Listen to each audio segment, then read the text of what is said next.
Hi అండి. ఇది తెల్లగల్లండి. ఇది మనకు బాడీలో వేడిని తీసేసి ఈ సమ్మర్లో కూల్గా ఉంటుందట.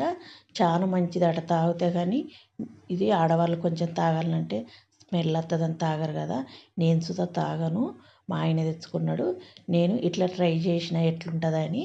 చాలా బాగున్నదండి. అంటే మనకు డైరెక్ట్ తాగాలంటే కొద్దిగా స్మెల్ వస్తుంది కదా, తాగబుద్ధి కాదు కదా. నేను కర్బూజా జ్యూస్ తోటి ట్రై చేసిన, చాలా బాగుందండి. తప్పక ఇలా ట్రై చేయండి. మనకు తాగని వాళ్ళు తాగుతారు. జ్యూస్ లెక్క ఉంటుంది, సేమ్ గ్రేప్స్ జ్యూస్ లెక్క ఉంటుంది. 2 స్పూన్ల చక్కెర వేసుకొని దాన్ని అంతా ఒకసారి కలుపుకొని మనం సర్వింగ్ చేసుకోవచ్చు, లేకపోతే అట్లయినా తాగేయచ్చు. టేస్ట్ అయితే చాలా బాగుందండి. మీకు అందుబాటులో దొరికింది ఉంటే ఇలా ట్రై చేయండి, చాలా బాగుంటుంది. తప్పక ట్రై చేయండి. మనకు సేమ్ జ్యూస్ లాగా ఉంటుంది. తాగని వాళ్ళు ఇష్టంగా తాగుతారు, అంత బాగుంటుంది. నచ్చిందంటే లైక్ చేయండి, షేర్ చేయండి, సబ్స్క్రైబ్